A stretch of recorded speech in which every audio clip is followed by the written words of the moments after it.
Hello everyone, एक बार फिर से हमारे यूट्यूब चैनल इसके संकल्प में आप लोगों का बहुत बहुत स्वागत है। जैसे कि आप लोगों को पता है कि हमारे कला एवं संस्कृति के अभी तक 6 पार्ट हो चुके हैं, 6 लेक्चर हो चुके हैं और उसमें हमने बहुत सी चीज़ें देखने की कोशिश की है। तो इसी के साथ हम 6 लेक्चर के बाद आपका जो 7 लेक्चर होगा वो 6 से पूरी तरीके से कम्प्लीटली इंटरकनेक्टेड होगा। क्यों? क्योंकि मैंने आपको बताया था कि मंदिर स्थापत्य कला मैं आपको समझाऊंगा भारत की। तो एक पार्ट जो 6 है उसमें 6 पार्ट में आपकी अधूरी हुई है वो, उसमें मैंने सिर्फ आपको नागर शैली और उसकी 3 उपशैलियाँ बताई थी। अभी जो आप स्टार्ट होंगी आपकी वो द्रविड़ शैली, वेसर शैली और उससे संबंधित जो अलग शैलियाँ हैं वो मैं आपको आज बताऊंगा। तो प्लीज़ नोट्स आपने अगर वो बनाए हो तो उनको रिवीजन ज़रूर करना, क्योंकि जब इंटरकनेक्टेड एक दूसरे से हैं सब तो कहीं ना कहीं पिछला पता होगा तो आप अगला तभी समझ पाओगे, नहीं तो दिक्कत क्रिएट हो जाएगी बहुत ज़्यादा। तो इसलिए कोशिश करना पहले वो लेक्चर देखा हो तभी आपको ये लेक्चर देखना, तभी आपको ज़्यादा बेहतर तरीके से समझ में आएगी चीज़ें। एक बार पढ़ना है जैसे भी करके, तो इसलिए जो है उसके नोट्स बनाए हैं तो उसको एक बार रिवाइज़ कर लेना, फिर इसको देखना। अभी हमारा लेक्चर 7 है और इसमें जो है हम वेसर शैली, द्रविड़ शैली, होयसल शैली, विजयनगर शैली, इस तरीके की जो भी शैली बच रही हैं वो सारी शैली देखेंगे। नागर शैली हम कम्प्लीटली देख चुके हैं विद उसकी उपशैलियाँ। अब हम द्रविड़ शैली देखेंगे। तो द्रविड़ शैली से आप समझते होंगे, जैसे फॉर एग्जांपल दक्षिण भारत लिखना बहुत ज़रूरी है। इसमें दक्षिण भारत इसलिए लिखना ज़रूरी है क्यों? क्योंकि नागर शैली आपकी उत्तर भारत की थी और द्रविड़ शैली आपकी दक्षिण भारत की थी। द्रविड़ शैली आपकी कहाँ की थी? दक्षिण भारत।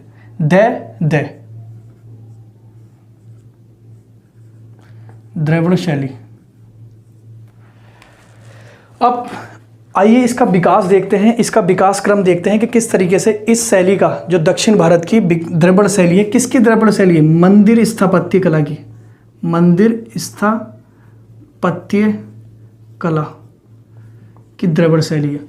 तो मंदिरों की स्थापत्य कला की द्रविड़ शैली को हम समझेंगे एक विकास क्रम के साथ। देखो, दक्षिण भारत में बहुत से वंश रहे हैं, उनमें से कुछ मुख्य ऐसे वंश हैं जिन्होंने मंदिर की वास्तुकला को बहुत सीरियस लिया है या फिर मंदिरों पर बहुत ज़्यादा ध्यान दिया है और मंदिरों का बड़े पैमाने पर विकास किया है।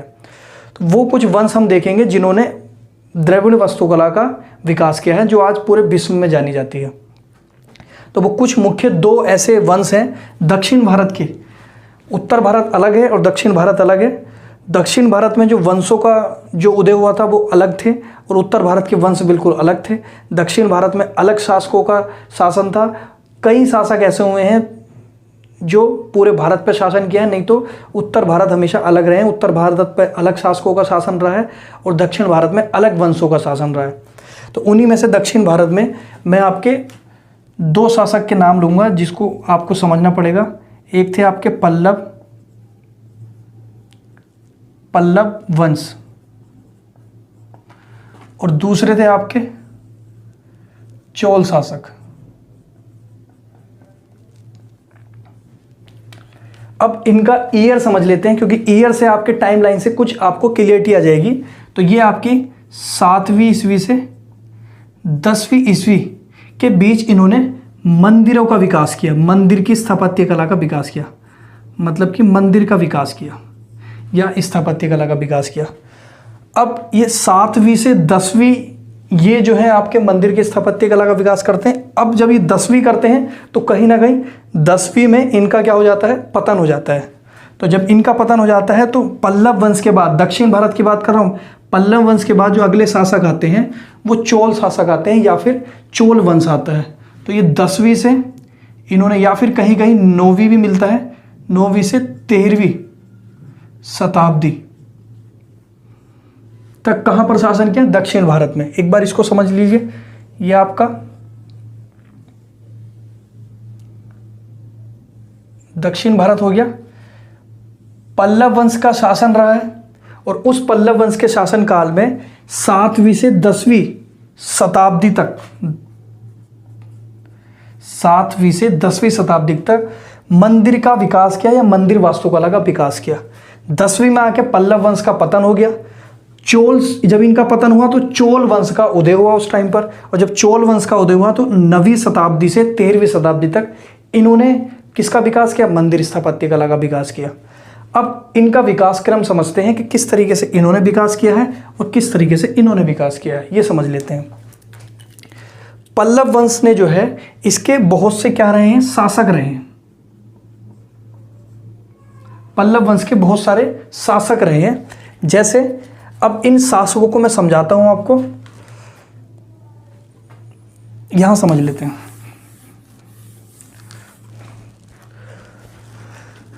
नंबर 1, नंबर 2, नंबर 3 और नंबर 4। पहले जो शासक रहे हैं आपके वो महेंद्र वर्मन रहे हैं, महेंद्र वर्मन। आइए इनके बारे में जानते हैं। देखो पल्लव वंश में इससे पहले भी शासक रहे हैं, लेकिन महेंद्र वर्मन में पल्लव वंश का शासक इसलिए ले रहा हूं पहले सर्वप्रथम, क्योंकि महेंद्र वर्मन जब आए थे तब इन्होंने जो है मंदिर की स्थापत्य कला का विकास करना प्रारंभ किया था। इन पहले शासक थे जिन्होंने दक्षिण भारत में मंदिर के विकास की एक नींव रखी थी या फिर उसको प्रारंभ किया था। तो इसलिए पल्लव वंश में सबसे पहले मैं किसका नाम लूंगा, महेंद्र वर्मन का।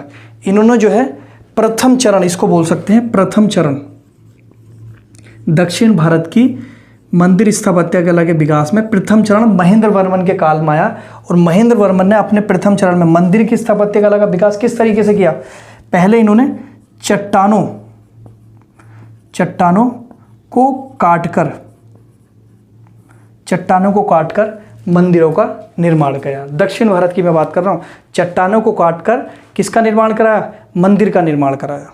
ठीक है, तो यह आपका इन्होंने महेंद्र वर्मन पल्लव वंश के शासक, प्रथम चरण इनका हो गया, चट्टानों को काटकर किसका, मंदिर स्थापत्य कला का विकास किया। मंदिर स्थापत्य कला का विकास किया, का विकास कहाँ, बहुत अच्छे से पता होगा आपको, दक्षिण भारत। और ये पल्लव वंश के शासक थे। इनसे पहले भी हुए, लेकिन प्रारंभ जिसने किया है महेंद्र वर्मन। दूसरे जो हैं आपके नरसिंह आपके शासक रहे हैं, और इनके द्वारा जो इनको नरसिंह समूह बोला जाता था, क्योंकि इनके पूरे ग्रुप ने जो है इस दूसरे चरण का विकास किया है। तो आप इनको भी ऐसे बोल सकते हो, महेंद्र वर्मन समूह, नरसिंह समूह, पूरा ग्रुप एक तरीके से बोल सकते हो आप। तो इन्होंने जो है द्वितीय चरण, दक्षिण भारत के द्वितीय चरण का मंदिर स्थापत्य कला का विकास किया। इन्होंने क्या किया, जो चट्टानों को काटकर जो मंदिर बने थे, इन्होंने भी यही काम किया, चट्टानों को काटकर मंदिरों का निर्माण किया। लेकिन प्लस इन्होंने क्या कर दिया, मूर्तियों से उन मंदिरों को सजाया। और सबसे बड़ी बात क्या है, ये भी ध्यान रखना, इन दक्षिण भारत में मंदिरों को उस टाइम पर क्या कहा जाता था, मंदिरों को मंडप कहा जाता था। मंडप, उस टाइम पर मंदिर को मंडप कहा जाता था। उत्तर भारत में तो मंदिर को मंदिर ही कहते थे, लेकिन दक्षिण भारत में मंडप कहा जाता था। जैसा अगर मैं अब यहाँ पर बोलूँ कि चट्टानों को काटकर मंडप का निर्माण करवाया, या मंडप स्थापत्य कला का निर्माण कराया, अब इसको मंदिर बोलते हैं। तो मंडप, अब यहाँ पर जैसे चट्टानों को काटकर मंदिर तो बने थे, मंडप तो बने थे, लेकिन मूर्तियों से उन मंदिरों को या मंडप को सजाया। मंडप इसलिए बोलते हैं कि देखो जैसे छत जहाँ पर है, छत, मंडप किसको बोलते हैं, जैसे छत है, यहाँ दिख रहा नहीं होगा तो यहाँ देख लो थोड़ा नीचे, मंडप जो छत होती है, उस छत के नीचे जो छाया वाला क्षेत्र है, जैसे कोई भी छत है और उसके चारों तरफ पिलर है, तो उस छत के नीचे जो वो क्षेत्र है जहाँ पर छाया आई हुई है, उस क्षेत्र को मंडप बोलते हैं। तो पहले कभी इस तरह के मंदिर बनते थे, तो वो जो छाया है वहाँ पे जो बीच में जो छाया मंडप के नीचे या छत के नीचे, उसको क्या बोल दिया, उसको मंडप बोल दिया। अब नरसिंह समूह ने द्वितीय चरण विकास किया। प्रथम इन्होंने किया द्वितीय चरण, किसका द्वितीय चरण, मंदिर स्थापत्य कला का द्वितीय चरण का विकास किया, चट्टानों को काटकर, लेकिन प्लस इन्होंने क्या जोड़ दिया, मूर्तियों से उन मंदिरों को सजाया। इनकी एक सबसे अच्छी खास बात क्या थी, इन्होंने क्या काम किया, कहाँ लिखूं, यही दिख रहा होगा। तो यहां पर इन्होंने क्या किया, रथ मंदिर या फिर पंचरथ मंदिर का निर्माण कराया।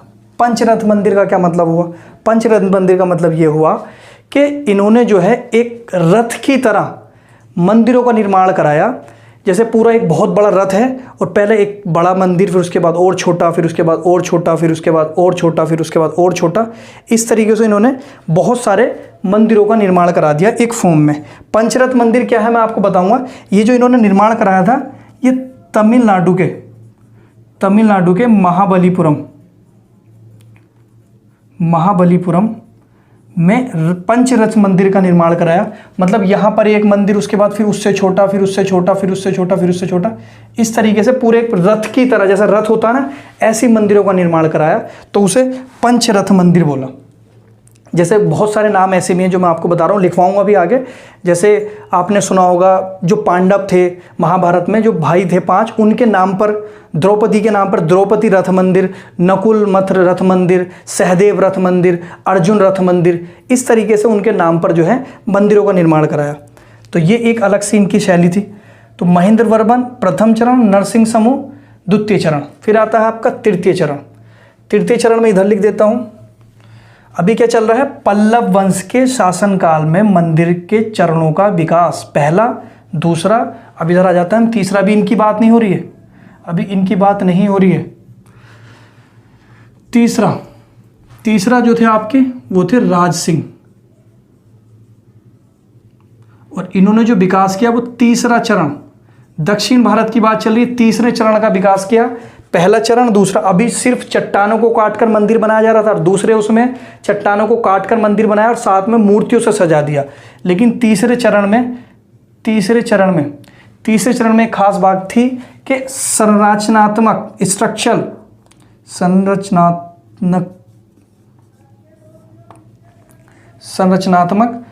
मंदिर शैली का विकास हुआ। संरचनात्मक स्ट्रक्चर का मतलब अब जो है चट्टानों को काट कर नहीं, अलग से एक आर्किटेक्चर, एक डिज़ाइन बनाया जा रहा है और उनसे मंदिरों का विकास किया जा रहा है। तो राज सिंह वर्मन या फिर राज सिंह समूह बोल सकते हो, इन्होंने जो है ये पल्लव वंश के शासक थे। पहले महेंद्र वर्मन, नरसिंह, इनके काल में शुरू हुआ, प्रारंभ किया इन्होंने। प्रथम चरण इन्होंने बनाया, फिर द्वितीय चरण इन्होंने बनाया, और राज सिंह ने तीसरा चरण, मतलब कि अब चट्टानों को काट कर नहीं, अलग से डिज़ाइन बन रहा है, अलग से कहीं पर इंफ्रास्ट्रक्चर बन रहा है, अलग से कहीं संरचना बन रही है। उसके बाद जो है फोर्थ आता है आपका नंदी वर्मन शैली। इनका वो सीधा वही आ जाएगा चतुर्थ चरण। कौन सा चरण? चतुर्थ चरण, पहला, द्वितीय, तृतीय, और ये आपका चतुर्थ चरण। इन्होंने क्या किया, मंदिरों का निर्माण किया अलग से ही, लेकिन इन छोटे मंदिर का विकास, ज़्यादा बड़े मंदिर नहीं थे, छोटे मंदिरों का विकास। आई होप आपको ये समझ में आया होगा। अभी हम कहीं से कहीं तक भी द्रविड़ शैली पे नहीं पहुंचे हैं, सिर्फ उसका विकास क्रम देख रहे हैं, क्योंकि इतनी व्यापक रूप में अगर कोई द्रविड़ शैली है तो वो एक दिन में नहीं बन गई है। जैसे नागर शैली का 5 चरणों में विकास हुआ था, ऐसी द्रविड़ शैली का भी चरणों में विकास हुआ है। ये 4 चरण जो है पल्लव वंश के शासकों द्वारा चलाए गए, फिर अगले शासक आएंगे वो चलाएंगे, तब जाके द्रविड़ शैली का विकास होगा। पहला चरण, द्वितीय चरण, तृतीय चरण संरचनात्मक मंदिर शैली बना दी बिल्कुल, और फिर नंदी वर्मन ने चतुर्थ चरण में मंदिर बना दी, लेकिन छोटे आकार में। अब जो है कौन सी सदी में आके, 10वीं या 9वीं शताब्दी के लगभग आके इस पल्लव, ये शासक किसके हैं? पल्लव वंश के शासक हैं महेंद्र, नरसिंह, राज सिंह, नंदी वर्मन। इनका जो है पतन हो जाएगा। पतन का मतलब इनका समाप्त हो जाएंगे, ये इनका प्रभाव समाप्त हो जाएगा। बिल्कुल ऐसा तो नहीं मर जाएंगे कि इनके ऊपर सब कोरोना हो गया, इनको सबको ये मर गए, ऐसा कुछ नहीं होगा। बस ये है कि उस टाइम पर इनका प्रभाव बहुत ज़्यादा कम हो जाएगा। जिनका प्रभाव निकल कर आएगा, अब वो निकल कर आएगा पल्लव के बाद चोल शासक, या फिर आपका चोल वंश। तो चोल वंश आएगा तो इनको तो पूरा दक्षिण भारत में एक आधार मिल गया मंदिर के स्थापत्य कला के विकास का, कि 4 चरण तो इनको मिल ही गए। अब इसी आधार पर इन्होंने जो है चोल शासकों ने क्या रखी, निरंतरता, कंटिन्यूटी जिसको बोलते हैं। और जो इसी आधार पर निरंतरता रखी, तो एक शैली का विकास हुआ चोल वंश के टाइम पर, जिसको बोला गया द्रविड़ शैली। आधार किसने दे दिया था? पल्लव वंश के शासकों ने इनको आधार दे दिया था। अब चोल शासकों के काल में उसी आधार को आगे बढ़ाते हुए जब इन्होंने विकास किया तो उस नई शैली का नाम क्या रख दिया इन्होंने, द्रविड़ शैली, जो किसकी शैली है, दक्षिण भारत की एक शैली है। इस द्रविड़ शैली को आप समझेंगे और इस द्रविड़ शैली को समझने के बाद आपको पता चल जाएगा कि दक्षिण भारत में किस तरीके के मंदिर रहते हैं। नागर शैली से आपको पता चल गया होगा उत्तर भारत में किस तरीके के मंदिर रहते हैं। तो इसको एक बार आप बना लीजिए अपने अंदाज में। यहाँ से द्रविड़ शैली, अब मैं हेडिंग डालूंगा, उसके बाद द्रविड़ शैली पढ़ना स्टार्ट करेंगे। एक बार बना लीजिए इसको।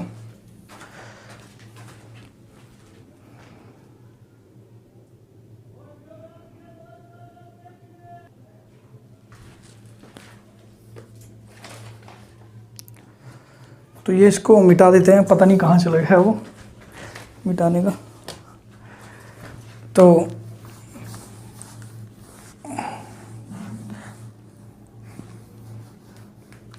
यहाँ पे एक नाम था नरसिंह, उसको लिखा रहने देना।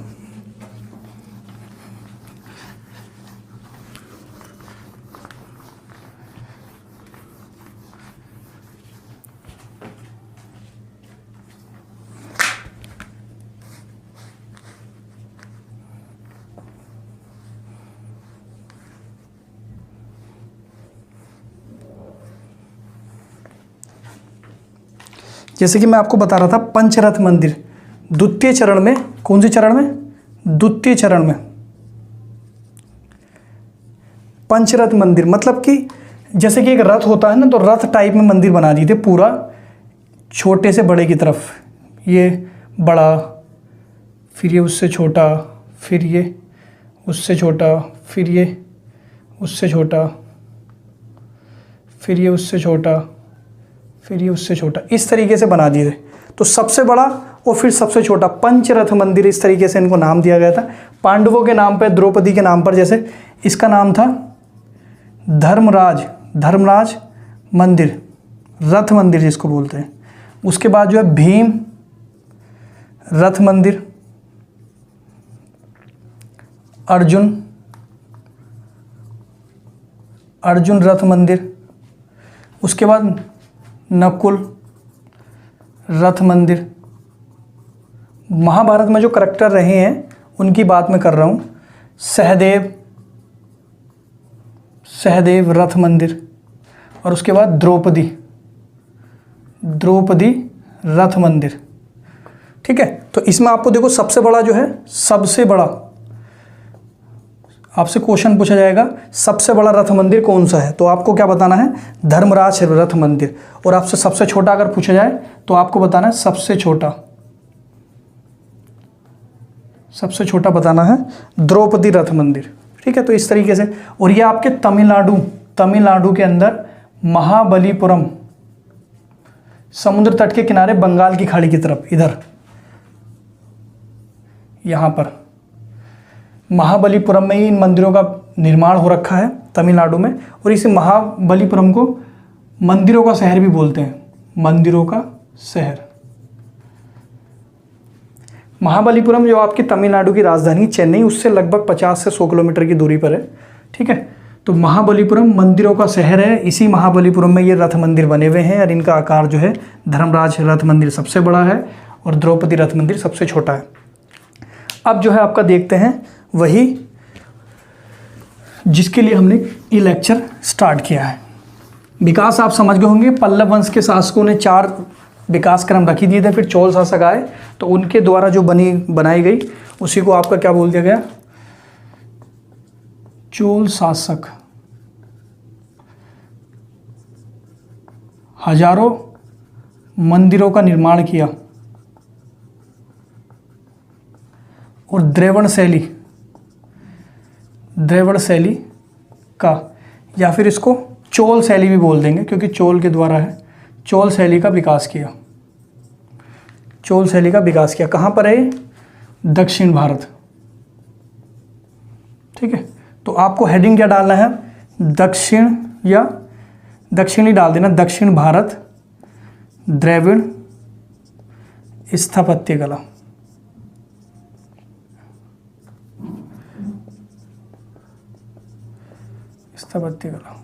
अब इसको समझना है कि दक्षिण भारत में जो आपकी द्रविड़ स्थापत्य मंदिर वास्तुकला है वो किस तरीके की है, किस तरीके की अलग है, नागर शैली से किस तरीके की भिन्न है, वो हम समझते हैं। तो पहला पॉइंट अगर हम इसका समझें, तो नागर शैली में जो मंदिर होते थे उनके चारों तरफ मंदिर के दीवार नहीं होती थी, उनके चारों तरफ क्या है, दीवार नहीं होती थी। लेकिन द्रविड़ जो आपकी कला शैली है, द्रविड़ कला शैली में मंदिर के चारों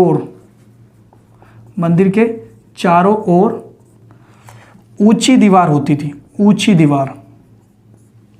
मंदिर बीच में है, उसके चारों तरफ परिसर में एक बहुत ऊंची ऊंची दीवार बनाई गई थी। तो पहला पॉइंट तो यही हो गया द्रविड़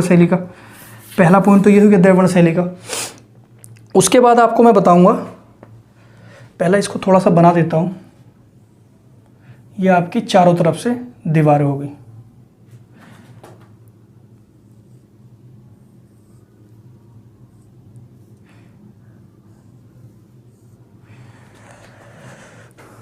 दूसरा पॉइंट जो है, इन शैली में प्रवेश द्वार पर जहां पर इसका प्रवेश द्वार होता था मंदिर का, बड़े बड़े दरवाजे होते थे, बहुत बड़े बड़े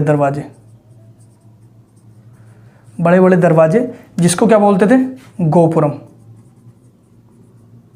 क्या बोलते थे, गोपुरम बोलते थे। जैसे ये 4 दीवारें मैंने इसकी कर दी हैं और एक बड़ा दरवाजा लगा दिया है, इसको क्या बोल दिया, गोपुरम। इसको क्या बोल दिया, गोपुरम। बड़े दरवाजों को क्या बोलते थे, गोपुरम।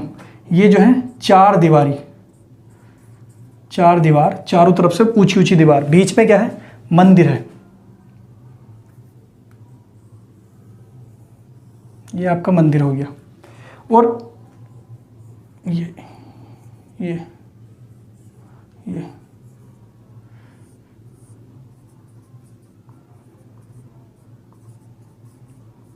उसी तरीके से 2 ऐसी जोड़ के लिख देना, सहायक मंदिर। तो इसका जो पॉइंट निकल कर आएगा, पहले भी बताया मैंने, यहां पर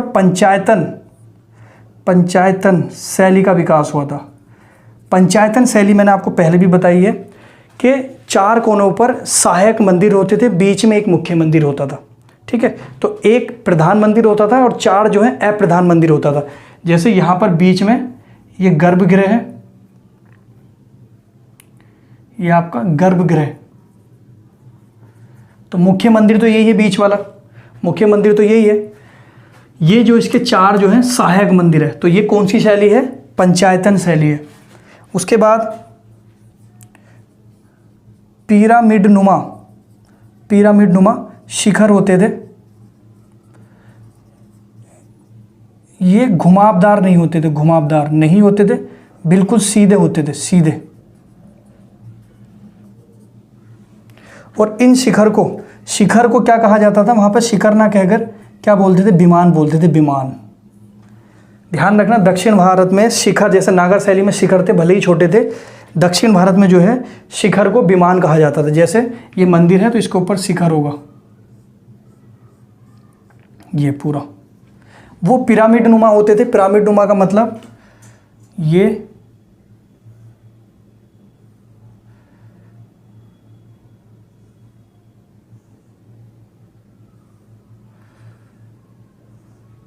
पिरामिड नुमा हो गया पूरा, इसी सीधे तरीके से पिरामिड, ये आपका पिरामिड समझ गए होंगे आप।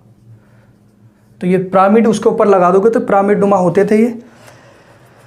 और सबसे अच्छी खास बात क्या थी इसकी, सबसे अच्छी खास बात ये थी कि जो पहले मैंने आपको नागर शैली में बताया था कि नागर शैली मंदिर में कहीं भी जलाशय नहीं होता था या फिर पानी पीने की कहीं सुविधा नहीं थी।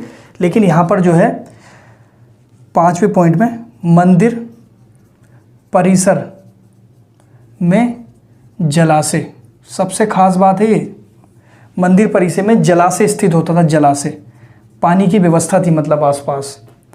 और इसमें और मैं अगर छठा पॉइंट बताऊं आपको, तो आपके जो ग्रह थे, जो गर्भगृह था, गर्भगृह, इस गर्भगृह जैसे ये आपका, ये तो बीच वाला, इसको सभा हॉल बोलते थे, सभा हॉल।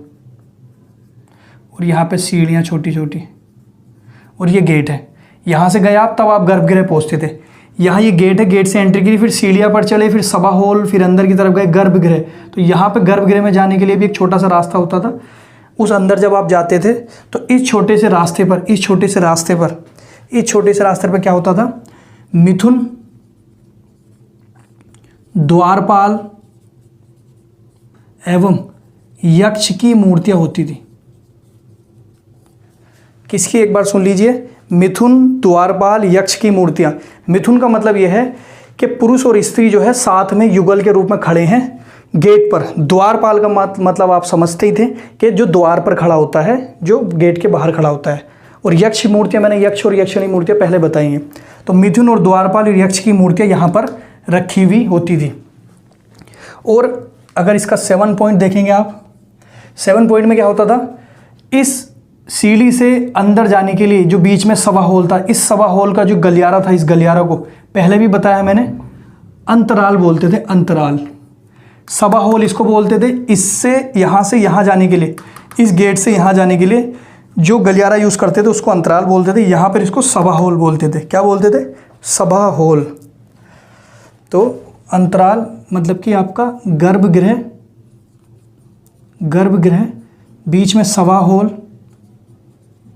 और उसके बाद उसे अंतराल बोलते थे। क्या बोलते थे, अंतराल। तो आपके ये कुछ पॉइंट है। और ये ध्यान रखना, जो विमान मैंने आपको बताया है, विमान, ये विमान मुख्य मंदिरों पर होता था। मुख्य मंदिर, हर कहीं इस तरीके के विमान नहीं होते थे, मतलब शिखर नहीं होते थे हर कहीं। तो ये आपको समझ आया होगा, 4 दीवारी, यहाँ पर पीछे की तरफ जलाशय, मंदिर के चारों ओर ऊंची दीवार, ये रही 4 दीवारें ऊंची। उसके बाद प्रवेश द्वार पर बड़े बड़े दरवाजे जिनको गोपुरम बोलते थे। पंचायतन शैली, पंचायतन शैली का मतलब 4 सहायक मंदिर, बीच में एक मुख्य मंदिर। 4 सहायक मंदिर, बीच में मुख्य मंदिर। पिरामिड नुमा शिखर, पिरामिड नुमा शिखर। और इन शिखर के ऊपर एक अष्टफलकीय आकार का और शिखर होता था। अष्टफलकीय का मतलब मिलता है, ये मैं थोड़ा सा आपको बता देता हूँ। अष्टभुजा जिसको बोल सकते हैं आप, ये इस तरीके का जो शिखर के ऊपर होता था। और यहाँ पर तो इसको भी लिख लीजिए यहीं पर, अष्टभुज आकार का। नहीं भी लिखोगे तो कोई दिक्कत नहीं, लेकिन एक बात बता रहा हूँ, अगर आ जाए तो अष्टभुज आकार का इस विमान के ऊपर होता था। पिरामिड नुमा शिखर जो घुमावदार ना होकर सीधे होते थे, और इनको बोलते थे विमान। आप इनको बोलते थे विमान। और ये मुख्य मंदिर के ऊपर होते थे, हर किसी के ऊपर नहीं होते थे। मंदिर परिसर में जलाशय स्थित, ये रहा जलाशय पीछे की तरफ। मिथुन, द्वारपाल, यक्ष की मूर्तियाँ यहाँ पर गर्भगृह से जब आप एंट्री करोगे तो यहाँ पर मूर्तियाँ होती थी गर्भगृह के पास में। गर्भगृह, सभा हॉल, मतलब कि जो सभा हॉल है गर्भगृह है, इसका जो रास्ता है गलियारा, इसको बोलते थे अंतराल। और ये आपकी जो निकल कर आती है, इसी को बोलते हैं आप द्रविड़ शैली। कौन सी शैली बोलते हैं, द्रविड़ शैली, जो चोल शासकों के काल में इसका विकास हुआ। और चोल शासकों के कारण इसको जो है चोल शैली भी बोलते हैं, चोल शैली भी बोलते हैं। तो इसको एक बार अपने हिसाब से बना लीजिए।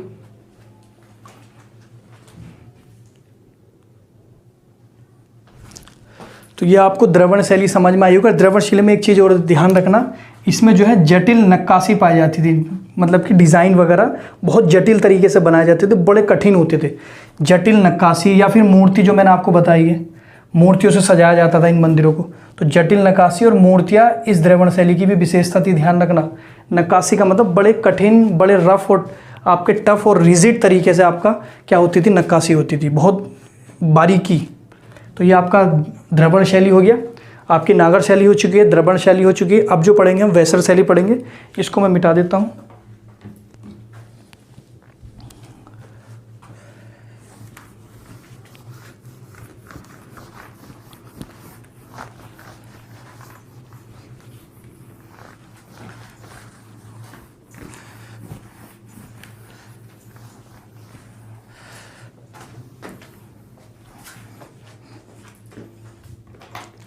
वेसर शैली को समझ लेते हैं, ठीक है। वेसर शैली आपकी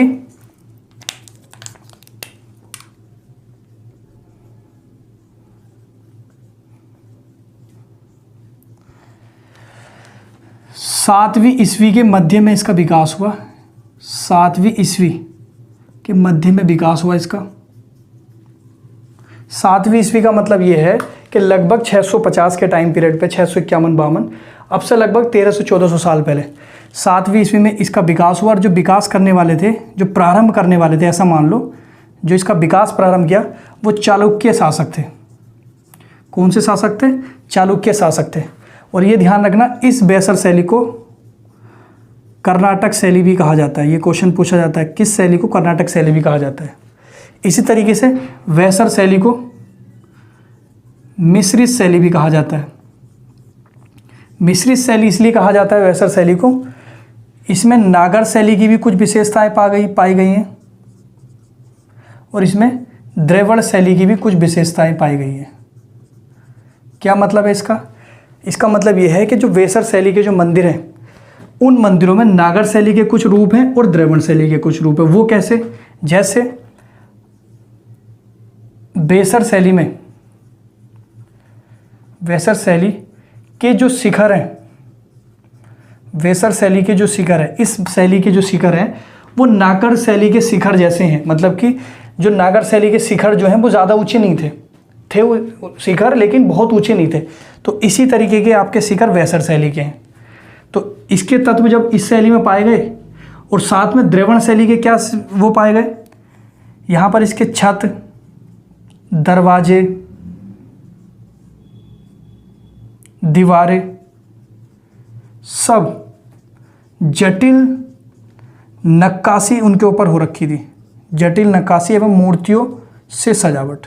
तो मैंने आपको बताया है जैसे कि द्रविड़ शैली में जो है जटिल नक्काशी और द्रविड़ और मूर्तियों से सजाया जाता था मंदिरों को, और नागर शैली में मैंने बताया था इनके जो शिखर होते थे वो ज़्यादा ऊंचे नहीं होते थे। तो नागर शैली के भी कुछ विशेषताएं आ गई और द्रविड़ शैली की भी विशेषता आ गई, और इन दोनों को मिला के क्या बोल दिया? वेसर शैली बोल दिया। और क्यों? इन दोनों के इसमें तत्व पाए गए तो इसको मिश्रित शैली भी बोल दिया। क्या बोल दिया?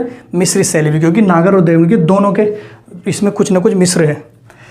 तीसरा, इसमें जो है प्रदक्षिणा पथ, आपने जो अभी तक सुना था प्रदक्षिणा पथ जो था जिसमें श्रद्धालु प्रदक्षिणा करते थे, घूमते थे पथ पर, तो वो पथ जो है यहाँ पर खुला था। प्रदक्षिणा पथ जो है यहाँ पर खुला हुआ था। किस शैली में? वेसर शैली में प्रदक्षिणा पथ खुला हुआ था। और इसमें एक चीज़ ध्यान रखने वाली है कि वेसर शैली का विकास जो है चालुक्य शासकों के टाइम पर तो हुआ है, लेकिन आपके कुल मिला के 3 वंश रहे हैं जिनके टाइम पर इसका विकास हुआ है। एक तो ये चालुक्य ही है, बातोपी चालुक्य बोलते हैं इनको। एक है आपका राष्ट्रकूट वंश, और एक आपका होयसल या होयसाल वंश।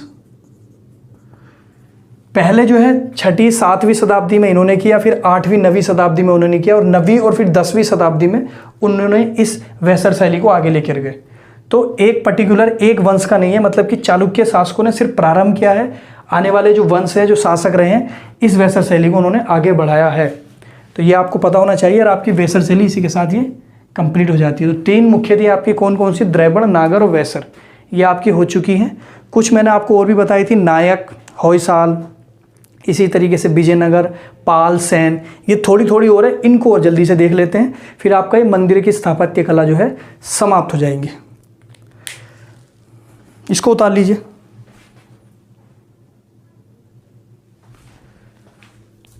चलिए, अब जो है हम द्रविड़ हो गई, नागर हो गई, वेसर हो गई, अब हम जो देखेंगे वो नायक शैली देखेंगे। नायक शैली जल्दी जल्दी इनको देख लेते हैं, थोड़ा थोड़ा आपको पता होनी चाहिए, बाकी इतनी इंपॉर्टेंट जो थी मैंने आपको करा दी। आपकी नायक शैली,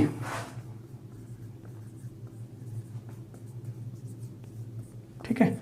नायक शैली का जो विकास हुआ है वो नायक शासकों के द्वारा हुआ है, नायक शासकों के द्वारा हुआ है, नायक शासकों के अधीन हुआ है, ठीक है।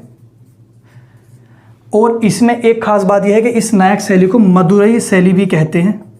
मदुरई शैली भी कहते हैं, क्यों? क्योंकि तमिलनाडु के अंदर जो मदुरई शैली, मदुरई है जगह का नाम, प्लेस का नाम, ये उसके आसपास विकसित हुई है। और इसका जो विकास हुआ है वो सबसे खास बात है 16वीं से 18वीं शताब्दी के बीच हुआ है, मतलब अभी 200-300 साल 4 साल पुरानी बात है।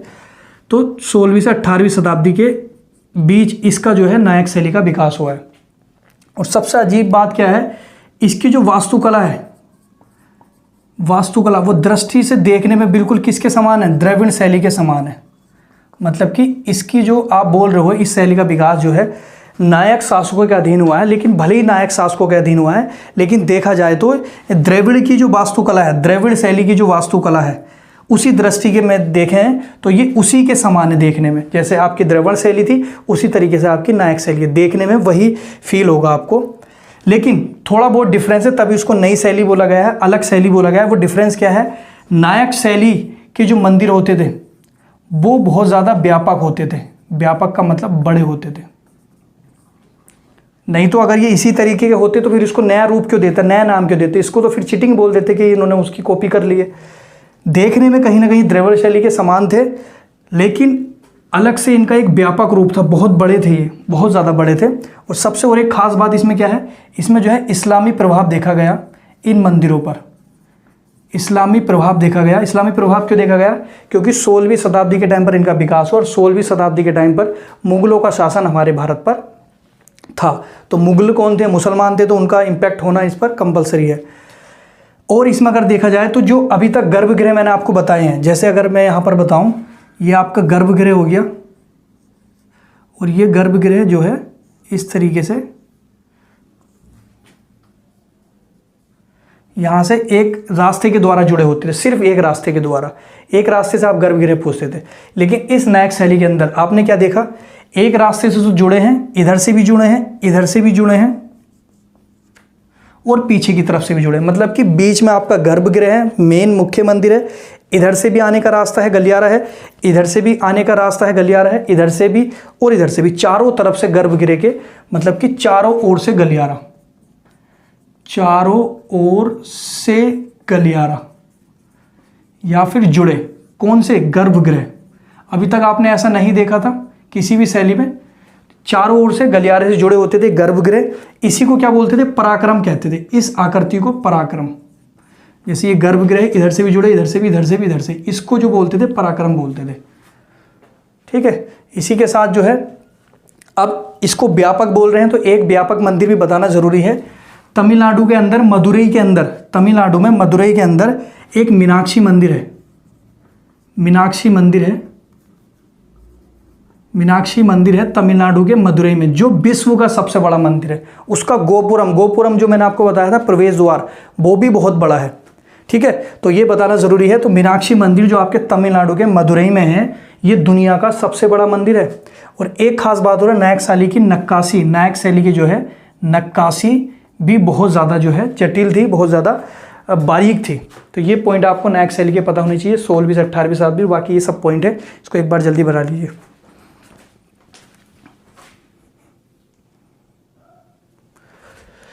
चलिए, अब आपकी नायक शैली हो चुकी है, अब जल्दी से विजयनगर शैली देख लेंगे।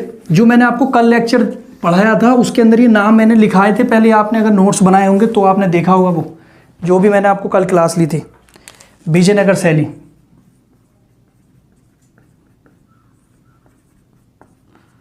विजयनगर शैली का विकास भी कब हुआ था, जब विजयनगर साम्राज्य था। तो विजयनगर साम्राज्य आपका 1335 से 1565 ईस्वी की, मतलब अभी की बात है, 500-700 साल पुरानी, 1335 से 1565 के बीच में आपका विजयनगर साम्राज्य था। उसी के टाइम पर विजयनगर शैली का विकास हुआ। इसकी खास बात यह है कि इसने बहुत सारी शैलियों का संयोजन है, बहुत सारी मंदिरों की शैली एक साथ संयोजित कर दी है, एक साथ इकट्ठी कर दी है। तो इसमें आपके दीवार बहुत ज़्यादा अलंकृत, अलंकृत का मतलब सजावट हो रखी है उसमें, और आपके जो हैं दीवार अलंकृत और नक्काशी बहुत ज़्यादा हो रखी है। और जो इस मंदिर से जो दीवारें संलग्न हैं वो बहुत ऊंची ऊंची दीवारें हैं, ऊंची दीवारें, ऊंची दीवारें। और जो आपका गोपुरम, मैंने आपको एक बताया था कि गोपुरम जो है सामने प्रवेश द्वार जो होता था, अब जो है वो गोपुरम, जो रास्ता जिसको बोलते हैं प्रवेश द्वार जो बोलते हैं, अब वो गोपुरम जो है चारों दिशाओं में थे। गोपुरम चारों दिशाओं में, जैसे ये बीच में है तो इधर से भी गोपुरम है, इधर से भी, इधर से भी, इधर से भी, यहाँ पर भी रास्ता, यहाँ पर भी एक प्रवेश द्वार, यहाँ पर भी, यहाँ पर भी। तो गोपुरम जो है चारों दिशा में, चारों दिशा में ऊंची दीवार, आपके ये अलंकृत, नक्काशी, ये सारे वर्ड हो चुके हैं। आपका क्या है, इसी में फिर वही मंडप, 4 मंडप सहायक होते थे, मंडप को मंदिर बोलते हैं, और एक केंद्रीय मंडप होता था बीच में, एक होता था केंद्रीय मंडप। जैसे एक हो गया बीच में केंद्रीय मंडप, इधर सहायक 4 मंडप, इसको केंद्रीय मंडप बोलते थे। क्यों बोलते थे केंद्रीय मंडप, क्योंकि केंद्र में था। या फिर इसको कल्याण मंडप भी बोलते थे, कल्याण मंडप, क्योंकि यहाँ पर जो है शादी होती होगी बीच में तो कल्याण होता था, तो कल्याण मंडप भी बोलते थे। बाकी इस पे और कुछ नहीं है, इतना बहुत है विजयनगर शैली में। इसको जल्दी से बना लो।